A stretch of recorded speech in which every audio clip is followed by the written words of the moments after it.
elles vous ont marqué. Vous avez été nombreux à demander le retour en commentaire. Il faut dire que ça fait maintenant assez longtemps que je n'ai pas préparé une vidéo sur des crimes véritables. Aujourd'hui, je vous propose 3 histoires de meurtres quasi inédites sur le YouTube français. Évidemment, toutes les sources sont en description. On va partir ensemble les amis à la recherche de traces de sang des victimes et d'empreintes des coupables. Mais avant de mener ces enquêtes plus que morbides avec moi, j'aimerais savoir qu'est-ce que vous faites devant la vidéo. Je vous dis ça parce que j'ai récemment aperçu dans mes mentions Instagram que des gens parfois m'identifiaient dans des contextes complètement aléatoires pendant qu'ils regardaient tranquillement mes vidéos. Je vous donne un exemple, un gars m'a mentionné en me disant ouvertement qu'il écoutait mes vidéos en passant le rotophile dans son jardin. Je vous adore, vraiment je vous adore, vous me faites vivre des trucs parfois géniaux. Et pour ça, merci vraiment. Si tu es tombé sur cette vidéo, c'est que tu kiffes sûrement mon contenu, que t'aimes te faire peur et peut-être même que t'as aussi envie de me soutenir. Si c'est le cas, t'es au bon endroit. Bon, pour être totalement transparent avec vous, j'ai lancé cet espace pour une raison très simple. Pouvoir en fait réinvestir dans la chaîne, améliorer la qualité des vidéos et surtout aller encore plus loin ensemble. Vous l'avez sûrement remarqué avec le contenu que je sors en ce moment, je m'efforce de professionnaliser de plus en plus mon contenu. J'essaye du moins de proposer des vidéos produites, travaillées et surtout des formats longs que vous kiffez de fou. Mais tout ça, ça coûte très cher, plusieurs milliers d'euros parfois. Aujourd'hui, il faut savoir les amis que je finance tout de moi-même, de A à Z. Écriture, tournage, matos, montage, équipe technique, tout. Et voici d'ailleurs quelques exemples concrets. Ce court-métrage que vous voyez à l'écran, dont je suis d'ailleurs extrêmement fier, m'a coûté 5 000 euros. Et les 5 épisodes qui sont sortis dernièrement avec les abonnés m'ont coûté en tout 3 000 euros. Tout est financé par ma propre poche. Donc pour vous dire que chaque soutien, chaque membre me permet en fait là concrètement de réinvestir dans la chaîne. Du meilleur matériel et beaucoup plus d'ambition dans les projets. Mais alors qu'est-ce que tu gagnes en devenant membre de la chaîne ? Un badge de fidélité à côté de ton pseudo dans les commentaires, il évolue avec le temps, tu verras. Des emojis personnalisés pour réagir aux vidéos, que vous êtes seul à avoir. L'accès aux coulisses des tournages sur des posts privés. Je répondrai aussi en priorité à vos commentaires. Je repère les membres et hop, je vous réponds direct. Et tu auras aussi une dédicace personnalisée où j'afficherai dans une de mes vidéos ton pseudo ou ton message pour te remercier publiquement de ton soutien. Et j'ai oublié de préciser évidemment le plus important, tu auras accès en avant-première à toutes les nouvelles vidéos avant le public. Mais bon, si vous n'avez pas les moyens, ne vous mettez pas dans la sauce, je vous en voudrais pas du tout. Déjà, regardez, likez, commentez, c'est déjà énorme pour moi. Tu peux dès maintenant choisir ton camp, fantôme, vampire ou démon. Merci pour votre confiance les amis, et croyez-moi, ce n'est que le début. Elle ne respire pas, elle ne respire pas. Je pense qu'elle va mourir. Il est 5 h du matin, ce dimanche, quand la police de Sunrise en Floride reçoit cet appel très inquiétant. Une brigade alors est aussitôt dépêchée au complexe résidentiel de la 128e rue. À leur arrivée dans l'appartement 307 d'où provenait l'appel, les agents sont complètement sous le choc. Ils trouvent un homme allongé près du corps, inanimé de sa compagne. Ils appellent à l'aide. Sur la table basse du salon, une bouteille de tequila et des rondelles de citron. Les pièces sont ravagées. Une lutte violente semble avoir eu lieu dans l'appartement. Les murs sont fracassés, la porte vitrée du salon est brisée. Il y a du sang, dites-vous, partout. Mais il y a aussi ce qui ressemble à des petits morceaux de chair humaine ensanglantés autour du cou de la pauvre femme. À l'arrivée des secours, elle est déjà déclarée sans vie depuis presque 2 heures. Les voisins de palier, au 308, disent avoir entendu des bruits sourds et une voix masculine qui hurlait vers 2 heures du matin. Immédiatement interrogé, Fidel Lopez confie alors aux enquêteurs que c'est un jeu sadomaso consenti qui a très mal tourné. Selon lui, c'est simplement un accident. En charge de l'affaire, le sergent Christopher Piper ne croit pas du tout à la version, vous l'aurez deviné, de l'homme. Mais alors, que s'est-il passé ce soir de septembre 2015 dans cet appartement ? Personne ne va comprendre. Fidel Lopez et Marianne Emmett sont 2 trentenaires qui vivent à Sunrise en Floride. Elle est agente immobilière. Lui, c'est un employé pour Truckstock, une entreprise de logistique de transport. Ils se rencontrent tous les deux dans un complexe résidentiel dont Maria est gestionnaire. Le même où ils ne vont pas tarder à emménager ensemble. Lorsque le drame arrive, ça ne fait pas plus d'1 semaine qu'ils ont emménagé dans l'appartement 307 de la résidence. Le voisinage décrit Maria comme une personne gentille et discrète. Plutôt plaisante. Elle est, à vrai dire, plutôt appréciée. Même dites-vous que sa famille vante sa douceur et sa bienveillance. Mais alors, qu'est-ce qui a conduit cette jeune femme à mourir dans des circonstances aussi abominables ? La jeune femme est décédée d'une hémorragie massive. Une hémorragie causée par ce qui ressemble à une éviscération. En d'autres termes, ses organes reproducteurs internes et une partie de ses intestins ont été complètement arrachés. Un simple jeu alors sadomasochiste aurait-il pu causer un tel accident? J'en doute fort. Face aux menaces des enquêteurs, Fidel Lopez avoue tout. Après tout, c'est la peine capitale là qui l'attend s'il ne passe pas un accord avec les autorités. Ce soir-là, il s'est transformé en monstre. Ce samedi soir a commencé avec Maria et une bouteille de tequila. À la demande de Maria, ils ont entrepris des rapports sexuels. Et selon lui, elle était demandeuse de pratiques brutales. Elle lui aurait donc demandé de lui insérer une bouteille de bière dans le vagin en lui disant aimer ça. Mais à cause de l'alcool, elle s'est sentie mal et s'est rendue aux toilettes pour vomir. Une fois revenus, ils ont repris leur petit jeu sexuel. Maria ne se sentait toujours pas bien et semblait avoir du mal à respirer. Et là, pendant leurs ébats, déjà difficiles, elle s'est mise à crier un prénom, celui de son ex. Et elle a hurlé 2 fois. Elle a changé mon nom, elle m'a traité du nom de l'autre connard. Et elle l'a répété 2 fois. Elle avait tort, elle me confondait avec lui. À ce moment-là, je suis en colère. Vraiment en colère. Fidel Lopez avoue alors aux enquêteurs que cela l'a rendu complètement foudrage. Et l'a conduit à des actes d'une brutalité incroyable. Attention, certains détails, je vous l'accorde maintenant, risquent de heurter la sensibilité de certains. Dans une colère noire, il s'est donc mis à hurler, puis à jeter plein d'objets dans la pièce, avant de taper dans les murs et briser un miroir. Après avoir tout cassé dans l'appartement, il s'en est pris à elle. Mais sous l'effet de l'alcool, elle ne réagit pas. En fait, elle est déjà inconsciente. Il s'approche alors de son corps et commence à insérer dans son vagin ce qui lui passe sous la main. La bouteille de bière, mais aussi un fer à lisser. Il va faire ça dans son vagin, mais aussi dans son anus. Trop inconsciente pour lutter, la pauvre Maria est livrée entre les mains de son bourreau. Et son cauchemar, dites-vous, ne fait que commencer. Après les objets, Fidel Lopez enfonce son poing dans le vagin de la pauvre femme, puis son deuxième jusqu'au coude, si violemment que du sang se met à couler. Il lui arrache alors ses organes génitaux internes et une partie de ses intestins. Après avoir massacré le corps de la pauvre Maria, il essaie de la réveiller. Il l'emmène dans la salle de bain et lui asperge de l'eau au visage. Et elle ne reprendra d'ailleurs jamais connaissance. Lopez a donc l'idée d'aller fumer une cigarette. Mais avant ça, il prend la peine de laver le sang de ses mains. Puis, il se rend sur le balcon pour fumer. À son retour, il constate que Maria ne respire plus. Et c'est à ce moment-là qu'il se résout enfin à appeler les secours. S'il l'avoue, se lâche, se pleutre, c'est pour passer un accord avec la justice et échapper à lui-même à la peine de mort. Lui, le monstre qui a arraché à main nue les organes de sa compagne. Ce monstre que sa mère décrit pourtant comme un fils aimant et génial. S'il échappe à la peine de mort, il est condamné à la prison à vie. Les termes de l'accord stipulent que Lopez ne peut pas faire appel de la décision et qu'il ne pourra jamais être libéré sur parole. Pour seule réponse de Maria, son père l'a décrit comme un modèle d'affection, d'effort, de persévérance et d'amour de l'humanité. Lorsque Tristine Bailey est portée disparue, ses proches se mobilisent immédiatement pour fouiller le quartier. Ce matin de fête des mères, son frère ne l'a pas trouvée dans son lit quand il a voulu aller la réveiller. Bizarre. Après 2 brèves recherches, sa mère, Stacy, appelle alors rapidement le 911. À 10h, le 9 mai 2021, la disparition de Tristine est signalée. À 18h, les recherches alors s'arrêtent quand on découvre son corps, mutilé au fond d'un bassin de rétention d'eau. La jeune fille semble avoir été agressée à l'arme blanche. Son corps présente de nombreuses blessures, surtout à la tête, au dos et aux épaules.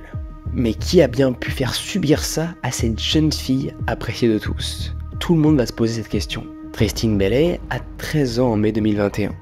Née à Singapour, où elle vit jusqu'à l'âge de 4 ans, elle est la cadette d'une fratrie de 5 enfants. C'est une jeune fille dynamique, investie dans les activités extrascolaires et toujours là pour ses amis. À l'école Patriot Hawks Academy, dans le comté de St. John's en Floride, elle se distingue par sa popularité. Il faut dire qu'elle est plutôt jolie et elle est aussi pom-pom girl. Quand sa mère signale sa disparition, Tristine a été vue pour la dernière fois à 1h du matin au centre de loisirs de Durban. Cette zone commerciale se trouve près d'une étendue boisée et de nombreux bassins de rétention d'eau. Les recherches se portent alors immédiatement là, sur la zone. Ce n'est qu'à 18 h qu'un habitant traverse le bois. Il en ressort de l'autre côté, sur Saddleston Drive. Et là, dans le bassin de rétention, il aperçoit un corps sans vie. À 20 h, la famille, à qui on demande d'identifier le corps, confirme alors qu'il s'agit bel et bien de celui de Tristine. Les analyses préliminaires dénombrent pas moins de 114 blessures sur le corps. 114 coups de couteau exactement, dont 49 aux mains et aux bras, ce qui témoigne qu'ils lui ont été portés alors qu'elle tentait de se défendre. À l'intérieur de sa cheville gauche, le mot « karma » est écrit à l'encre bleue sur sa peau. Sur la cheville droite, un smiley. Et dans son cuir chevelu blessé, la pointe d'un couteau qui s'est cassé. À partir de ce moment, les enquêteurs n'ont qu'une idée en tête, retrouver l'assassin de la jeune Tristine. En fouillant donc les alentours du bassin où a été retrouvé le corps, les enquêteurs retrouvent un couteau de la marque Buck. La pointe cassée correspond au fragment retrouvé dans le cuir chevelu de Tristine. Mais les enquêteurs n'ont toujours aucune idée du propriétaire de l'arme. En interrogeant donc les camarades de Tristine à la Patriot Oaks Academy, les enquêteurs sont mis sur la piste d'un certain Hayden Futchie. Selon Duffy Epsher, un lycéen ami avec Hayden Futchie, ce dernier, lui, a demandé le numéro de téléphone de Tristine pas plus tard que le matin du drame. Bizarre. Drôle de coïncidence. D'ailleurs, l'après-midi et le début de soirée avant le drame, Hayden et Tristine l'ont passé avec lui d'office. Ils sont tous les deux venus chez lui avant de partir ensemble vers 1 h 10 du matin. Dans le voisinage de Tristine, les bandes de caméras de surveillance des maisons sont saisies alors. Les enregistrements alors de nuit de samedi à dimanche sont passés au crible par les enquêteurs. Sur l'un d'eux, on y voit 2 personnes étrangement marchant vers l'est sur Saddleston Drive à 1 h 45 du matin. Vraisemblablement Tristine et Hayden. Puis à 3 h 47, la même caméra filme un individu, seul cette fois, qui court dans le sens inverse, vers l'ouest. Une paire de chaussures blanches à la main, il semble que ce soit Hayden.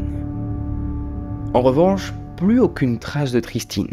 Convaincus alors de la culpabilité d'Hayden, les enquêteurs se rendent à son domicile pour perquisitionner. L'adolescent vit avec sa mère au 4286 Racetrack Road, à proximité du lieu où on a découvert le corps de Tristine.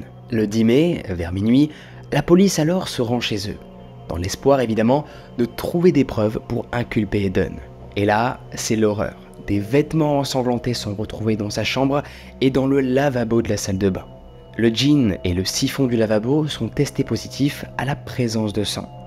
Dans la chambre aussi, le fourreau d'un couteau qui correspond au modèle retrouvé près du corps de Tristine. Vers 3 h du matin, Hayden Futchie est arrêté alors. Dans la voiture de police, depuis la banquette arrière, il poste une story sur Snap, complètement effrayante. Et sur l'image, il fait le signe de paix avec la légende « Salut tout le monde, est-ce que quelqu'un a vu Tristine récemment ? On s'amuse bien dans une putain de voiture de police. Tristine, si tu sors de là, putain !» Avant que la vidéo ne s'arrête. Inculpé pour meurtre au 2e degré, le chef d'inculpation sera requalifié en meurtre au 1er degré après des témoignages très inquiétants. Pendant l'enquête, des camarades d'Hayden ont confié qu'ils projetaient de tuer quelqu'un, précisément en l'amenant dans les bois de St. John's pour le poignarder et les voir se vider de leur sang. Hayden avait pour ambition d'accomplir ce meurtre dans le mois à venir. Il parlait d'ailleurs souvent de son fantasme de tuer, et il portait souvent un couteau sur lui. Son ex-petite amie d'ailleurs, Sophie Bowman, avoue même aux enquêteurs qu'il lui arrivait de sortir son couteau et de faire semblant de le poignarder avec. Elle apprend aussi aux enquêteurs que, apparemment, il prétendait entendre des voix dans sa tête lorsqu'il était très en colère, et que ces voix lui disaient qu'il était un bon à rien et une déception. Mais personne n'a jamais pris Hayden au sérieux. Personne n'a jamais cru qu'un jour il puisse vraiment passer à l'acte. Transféré alors à la prison du comté de Duval, après son arrestation, il est détenu sans possibilité de libération, sous caution en attendant son procès. Sa mère, Crystal Smith, est aussi arrêtée pour falsification de preuves, mais sera très vite relâchée. Après l'arrestation de son fils, les enquêteurs ont saisi les bandes vidéo des caméras de surveillance de leur domicile. Et les enregistrements montrent que dans la nuit, elle a tenté de nettoyer le jean ensanglanté de son propre fils. Une autre femme apparaît aussi sur la vidéo, mais la police n'a jamais révélé son identité. Crystal Smith affirme qu'elle ne savait pas du tout encore ce qu'il était arrivé à la jeune Tristine quand elle a voulu nettoyer le jean de son fils.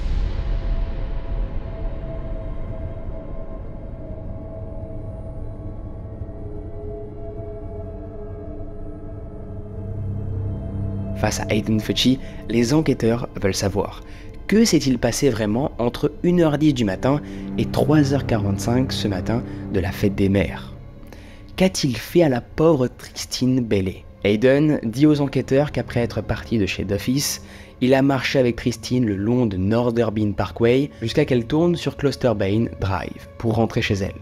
Puis il a simplement continué jusqu'à arriver chez lui à 3h30. Les inspecteurs, eux, estiment le temps du trajet à pied depuis Clusterbane Drive à seulement 30 minutes. Comment alors aurait-il pu mettre presque 3 heures? Qu'a-t-il fait pendant ce laps de temps? Ils comprennent pas.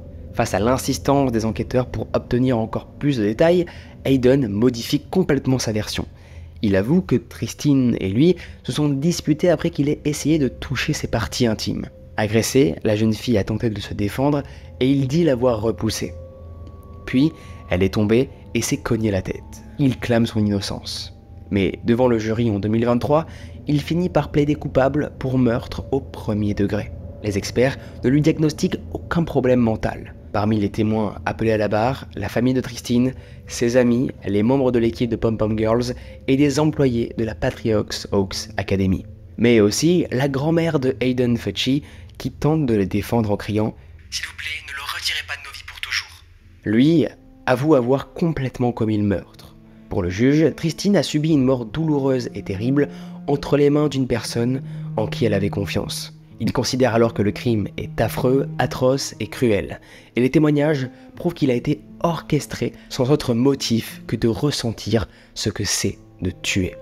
En d'autres termes, le meurtre est manifestement prémédité. Il ne s'agissait pas de cupidité, de représailles, de vengeance, ou d'un accès de colère incontrôlable. Cela a été commis de manière froide, calculée, sans aucune justification morale ou légale. Mineur au moment des faits, Aiden Fucci échappe à la peine de mort, mais écope de la réclusion criminelle à perpétuité. Depuis, il purge sa peine à l'établissement correctionnel de Cross City. Depuis sa cellule, il écrit une lettre d'excuse pour la douleur causée à la famille et aux amis de Tristine. Mais eux le jugent pourtant irrécupérable, et aussi sont satisfaits de sa condamnation à perpétuité. Et on les comprend. Et ils ont probablement raison, puisque pendant sa détention, les rapports d'incidents font état de multiples cas où il est impliqué. Bagarres, détention d'objets de contrebande, raquettes d'autres prisonniers, menaces envers les gardiens, et j'en passe. Il se montre parfois si agressif qu'il faut le maîtriser avec du gaz lacrymogène. En même temps, quel démon faut-il avoir dans le corps pour être capable d'infliger 114 coups de couteau à un être vivant qui n'a absolument rien demandé? Le 17 février 2004, un élève dénonce Brian Lee Draper et un autre élève resté anonyme au proviseur du lycée. Il les accuse de planifier un massacre dans l'établissement. C'était 2 ans et demi avant qu'il ne tue pour la première fois. Brian Draper est un lycéen d'à peine 15 ans. Il habite à Pocatello dans l'Idaho aux États-Unis. Né à Sandy dans l'Utah, il se sent différent des autres depuis l'enfance. Il a la sensation que personne ne s'intéresse à lui, il se sent vraiment très seul. Il se considère même comme un perdant sans aucune importance. Et une fascination commence pour lui dès le collège, les films d'horreur.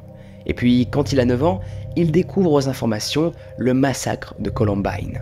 En 1999, 2 élèves ont introduit des armes dans leur lycée et ont tué 12 camarades et un enseignant. Et ça le fascine complètement.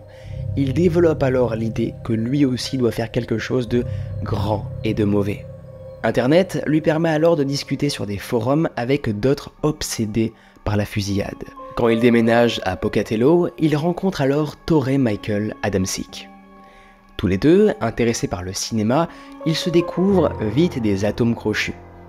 Torrey Adamczyk encourage même la passion de Brian pour les films d'horreur. Brian se sent enfin aimé par quelqu'un et surtout compris. Un jour, ils regardent ensemble le film Scream. Pour eux alors, c'est une révélation.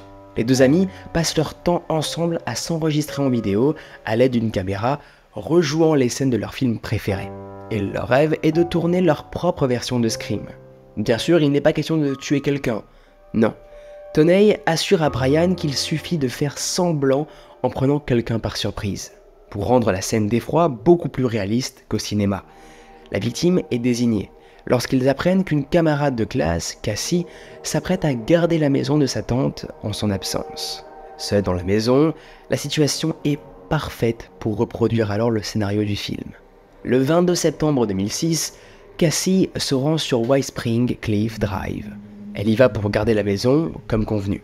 Elle a promis à Allison et Frank, sa tante et son oncle, de s'occuper de leurs 3 chats et de leurs 2 chiens pendant qu'ils sont en week-end loin de la ville. Cassie en profite alors pour donner rendez-vous à Matt, son petit ami, qui arrive au domicile vers 18 h. Un peu après lui, Torrey et Brian viennent sonner à la porte et proposent au couple de passer un peu de temps avec eux. Par politesse, sûrement, Cassie accepte de les laisser rentrer. Elle leur fait même visiter la maison jusqu'au sous-sol. Puis, les 4 ados s'installent dans la maison pour regarder un film, Kill Bill 2. Mais Torrey et Brian prétextent finalement préférer aller voir un film au cinéma. Et s'en vont. Cassie et Matt, les 2 amoureux, restent alors seuls dans la maison. Mais ce qu'ils ne savent pas, c'est que Brian a profité de la visite de la maison pour déverrouiller la porte du sous-sol. Et lui et Torrey comptent bien revenir pour filmer leur scène d'horreur. Quelque temps après avoir quitté le domicile, ils reviennent alors dans le quartier et enfilent une tenue noire ainsi que des gants et un masque blanc. Puis ils se rapprochent de la maison et pénètrent par le sous-sol à l'insu de Cassie et Matt. Le couple est toujours devant la télévision, dans le salon, tranquillement, en train de regarder leur petit film. Et alors, pour tenter d'attirer Matt au sous-sol et se jeter sur lui, ils font intentionnellement du bruit. Leur but est d'effrayer Cassie et Matt afin de filmer les images les plus réalistes possibles. C'est ce que pense Brian, convaincu par Torrey que ce n'est qu'un prank, qu'une caméra cachée. Comme personne ne descend alors au sous-sol, il décide de couper l'électricité au disjoncteur. Quelqu'un va bien finir par descendre voir ce qu'il se passe, mais toujours personne. Alors, le duo rallume le disjoncteur. Mais au salon, Cassie et Matt ont bien vu les lumières s'éteindre. Et Cassie a plutôt peur, d'autant que l'un des 2 chiens a un comportement plutôt étrange. Il fixe alors les escaliers qui descendent au sous-sol et ne cesse de grogner. Voyant sa petite amie apeurée, Matt appelle sa mère et lui demande s'il peut rester avec elle pour la nuit. Sa mère évidemment refuse, mais elle propose à Matt que Cassie vienne chez eux. Mais Cassie s'est engagée auprès de son oncle et sa tante pour s'occuper de la maison des animaux. Elle ne peut pas faire n'importe quoi. Elle se sent alors responsable et décide de rester à la maison. Et vers 21h30, Cassie reçoit un appel de sa mère, Anna. Elle ne le sait pas encore, mais c'est la dernière fois qu'elle parle à sa fille. Puis, à 22h30, la mère de Matt vient le récupérer, laissant Cassie seule au domicile. Seule, avec les 2 garçons, toujours tapis dans l'ombre du même sous-sol. À ce moment, Matt décide d'appeler Torrey. Il veut savoir où ils sont pour pouvoir se retrouver tout simplement après leur film. Et quand Torrey répond, il chuchote. Et Matt pense que lui et Brian sont toujours dans la salle de cinéma. Eux, depuis le sous-sol, ont entendu Matt partir. Une fois l'appel terminé, ils coupent alors à nouveau le disjoncteur. Ils espèrent que Cassie va finir un beau jour par descendre. Mais la pauvre jeune fille, apeurée, ne descend pas. Elle a beaucoup trop peur. À bout de patience, le duo décide alors de sortir de sa planque et de monter surprendre leur victime. Brian est armé d'une dague, tandis que Torrey tient un couteau de chasse. Ils se sont procuré leur arme chez un prêteur sur gage. Quand ils arrivent sur le palier, Cassie est allongée dans le canapé. Brian, lui, ouvre les portes d'un placard et les claque brusquement pour l'effrayer. Puis, il se jette d'un coup sur elle et la poignarde brutalement une 30aine de fois. Ce n'est que 2 jours plus tard, en rentrant de leur séjour, que son oncle et sa tante vont retrouver le corps de la pauvre Cassie. Dans les premiers jours qui suivent la découverte, les autorités ont plusieurs suspects. En premier lieu, Matt, son petit ami. Après tout, il est la dernière personne à avoir vu Cassie en vie. Mais la scientifique révèle des empreintes digitales sur le lieu du crime, principalement sur le disjoncteur. Notamment celle du petit ami de la mère de Cassie, qui est aussi soupçonné. Tous 2 mis en garde à vue, ils sont rapidement blanchis quand Matt a mis les enquêteurs sur la piste de Brian et Torrey. Pendant l'interrogatoire, il les informe de la visite de 2 camarades en début de soirée chez l'oncle et la tante de Cassie. Interrogés à leur tour, ils affirment alors avoir quitté les lieux vers 21h30 pour aller voir un film au cinéma. Malheureusement, pour eux, aucun des deux ne se souvient du nom du film, pas même de l'intrigue. Et aucun membre du personnel du cinéma n'est en mesure de confirmer leur venue ce soir-là. En réalité, rien ne confirme leur alibi. Les soupçons se portent plus que jamais sur eux. Arrêtés alors le 27 septembre 2006, ils sont accusés de meurtre au premier degré et de complot en vue de commettre un meurtre au premier degré. Pendant les interrogatoires, chacun blâme l'autre et rejette la responsabilité. Brian Draper dit qu'il était bien présent dans la même pièce que Torrey quand il a tué Cassie. Mais il dit aussi qu'il n'a pas donné un seul coup de poignard. Puis il se rétracte et admet finalement l'avoir poignardé aussi, sous les ordres présumés de Torrey, qui l'aurait contraint à le faire par la pression de l'emprise psychologique. Ça n'était pas censé arriver, c'était une blague à la base. Enfin, il indique aux enquêteurs où ils pourront trouver des preuves. À Black Rock Canyon, Torrey et lui se sont débarrassés des vêtements, de leurs masques et de leurs gants, mais aussi des armes du crime. Et une cassette vidéo a été moitié brûlée. Les enquêteurs réussissent quand même à exploiter des enregistrements qui font froid dans le dos. Des enregistrements sur lesquels les 2 garçons exposent leurs plans macabres. Torrey apparaît sur les vidéos être le cerveau des deux et semble dominer Brian Draper. Il lui dit souvent de se taire et le rabaisse régulièrement. Seul Torrey interrompt Brian, jamais le contraire. Tandis que Brian se contente d'acquiescer à tout ce que dit Torrey. Ce dernier présente en fait, comme vous le voyez, les caractéristiques typiques de la psychopathie chez les jeunes. Torrey s'en prenait souvent à des petits chats qui n'avaient rien demandé afin de les torturer avant de les tuer. Tandis que Brian présente plus le profil de marginal dépressif manipulé par son ami. Plus que le meurtre de Cassie, il projetait de devenir aussi célèbre que des tueurs en série comme Ted Bundy. Pour ça, il envisageait de diffuser les enregistrements du meurtre de Cassie comme un film d'horreur. L'enregistrement débute d'ailleurs par une prise de vue de Cassie devant les casiers du lycée, filmés un peu plus tôt le jour du meurtre. Puis le plan passe directement à Torrey et Brian, qui sèchent les cours pour dresser la liste de morts de camarades de classe et mettre au point leur plan pour la nuit à venir. Ils se qualifient eux-mêmes de psychopathes complètement malades et expliquent concrètement leur projet de reproduire exactement le film Scream dans la vraie vie. À la différence évidemment de la fin. Pour eux, la fin parfaite, c'est une fusillade au lycée. Une fusillade digne de rivaliser et de surpasser le massacre du lycée de Columbine. Ils projettent de commettre ce massacre 2 semaines après l'enregistrement en question, après le meurtre de la pauvre Cassie. Puis l'enregistrement passe à un plan où ils se filment dans la soirée. Ils viennent juste de quitter le domicile de la tante de Cassie, prétextant aller au cinéma. Brian déclare face aux caméras qu'ils sont la tâche puissante de tuer leurs 2 amis. Enfin, après l'attaque, ils se filment à nouveau. Dans leur voiture, ils enregistrent une dernière séquence où ils se disent contents du plan et qu'il a fonctionné. D'autant plus que Cassie était finalement seule. Nous venons de tuer Cassie. Je suis désolé, famille de Cassie, mais c'est elle qui était là. Nous devons nous en tenir au plan. Avec ces enregistrements, Brian et Torrey sont condamnés d'avance.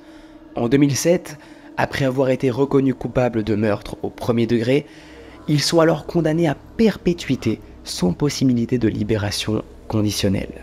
Torrey et Brian purgent tous les 2 leur peine à l'établissement correctionnel de l'État de l'Idaho.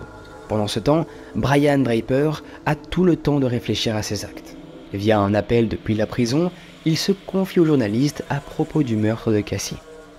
Je le regrette chaque jour de ma vie. L'autre côté de la médaille dont personne ne parle, c'est qu'en prison, on perd toute sa vie. On perd tout. Je donnerais ma vie si je pouvais changer les choses. Ce qui est certain, c'est que la jeune Cassie, elle, n'a pas demandé, elle, à donner sa vie. Si j'ai une chose à dire en fin de cette vidéo, les amis, en conclusion, c'est attention aux personnes que tu fréquentes. Finalement, on ne connaît jamais réellement les personnes qui nous entourent. Maria, Cassie, Tristine, ces pauvres filles avaient toutes plus ou moins confiance en leur bourreau. Donc faites attention à vous les amis, mais évidemment ne psychotez pas partout pour autant, dès que vous voyez juste un mec marcher par exemple dans la rue. Ne psychotez pas, c'est pas sûrement un psychopathe, ou peut-être. Je vous rappelle les amis de me suivre sur Spotify, les vidéos sont disponibles là-bas un jour avant. Il faut aussi comme YouTube qu'on ait une grosse communauté là-bas. N'hésitez pas aussi à rejoindre la chaîne si vous voulez contribuer à l'évolution de celle-ci dans les contenus. pour qu'on fasse des trucs beaucoup plus ambitieux, beaucoup plus gros, qu'on améliore les formats abonnés ou qu'on fasse des trucs encore plus énormes. Je ne sais pas si des personnes sont encore là, si vous avez tenu tous ces éléments abominables que j'ai pu citer pendant la vidéo. En tout cas, merci du soutien, merci de me suivre encore et encore les amis, de m'écouter le soir avant de dormir ou dans n'importe quelle situation. Je vous aime, à très vite et on se dit à plus. Essayez de passer une bonne nuit quand même. J'imagine que ça va être compliqué, mais essayez du moins.